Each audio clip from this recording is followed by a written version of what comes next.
10,000 pesos cash incentive para sa mga senior citizen na Filipino. Anong edad nga po ba ang mabibigyan nito? Yan ang ating pag-uusapan sa video na ito.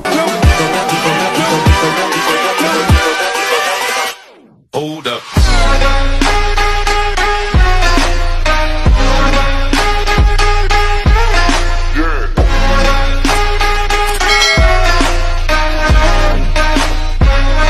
Hello mga ka-vlogs! Welcome dito sa aking YouTube channel. Magandang araw po sa lahat ng mga manonood. Saan po kayong dako sa mundo?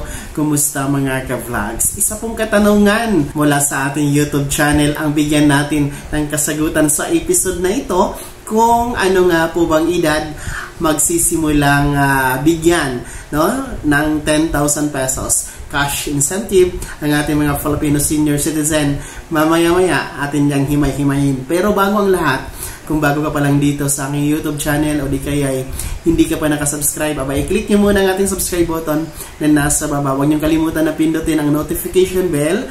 Ilagay nyo po sa all para naman updated ka sa lahat ng mga videos na i-upload ko. Mula po sa ating YouTube channel, isang katanungan ang bibigyan natin ng kasagutan sa episode na ito mula kay Ma'am Buenafe Cansino, kung saan sabi niya 62 years old na po daw siya. Bakit wala pang binibigay dito sa 10,000 cash incentives? Well, Ma'am Buenafe Cansino, ang kasagutan po, ang 10,000 cash incentives o yung Expanded Centenarian Act of 2016 na magbibigay po ng 10,000 piso na cash incentives sa mga senior citizen ay para lamang po ito sa mga merong edad na exact 80, 85, 90 at 95 years old. Ulitin ko, yung may insaktong edad na 80, 85, 90 at 95 years old. So sila lang po yung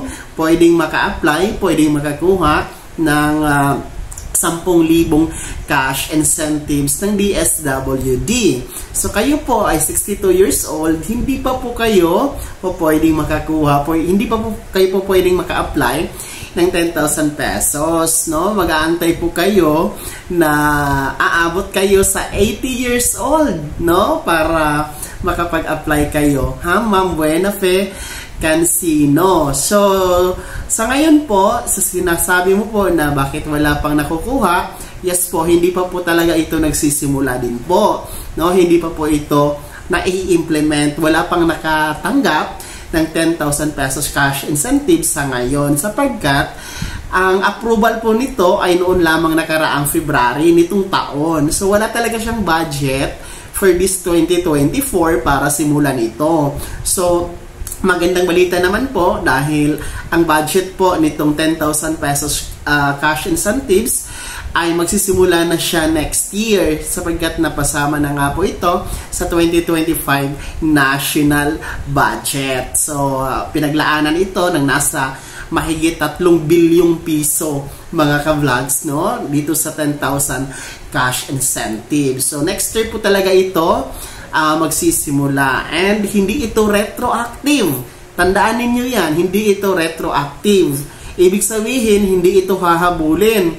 Kung ngayon po ay 80, halimbawa lang 80 years old kayo ngayon, and then next year kung i-implement na ito, kung magsisimulan na 81 years old na kayo, hindi na po kayo po pwede kasi hindi ihahabol, no? Hindi siya retroactive. Mag-aantay kayo na magiging 85 years old kayo para kayo makakuha ng 10,000 pesos. Kasi ang sinasabi talaga dito sa batas na ito, itong Expanded Centenarian Act of 2016 na 10,000 pesos cash incentives, ang makakakuha nito, ang makaka-apply ay yaong mga meron na insakto, no? Talagang tamang-tama ang edad, 80 years old, 85, 90 at 95 years old. Kaya naman po, Ma'am Buenafe Cansino, sana'y malinaw po ang ating kasagutan sa inyo.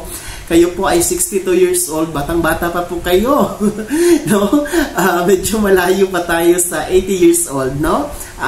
Pagsusimikapan nyo pong tawag nito, makakaabot kayo ng 80 years old para po sa 10,000 pesos cash incentives. Alam po kayang-kaya niyo po yan, no? Na aabot pa ng 80 years old. And of course, no, aabot sa 100 years old para doon sa centenarian cash gift ng 100,000 pesos. Sa ngayon, Ma'am Buenafe Cancino, dahil ikaw ay 62 years old pa lamang, no, bagong-bago ka pa lang po nag-senior citizen, ang po pwede po sa inyo ay yung DSWD Social Pension. Yung 1,000 piso na pension bawat buwan or yung 3,000 piso na every quarter payout, ha, Ma'am Buenafe? So, matanong ko din po sa inyo kung kayo po ba ay kasali na po ba kayo sa DSWD Social Pension or hindi pa, no? O, i-komento nyo din po sa ating comment section. Ano? Kung hindi pa po kayo kasali, pwede kayong mag-apply. Yun po yung po pwede sa inyo dahil 62 years old pa lamang po kayo.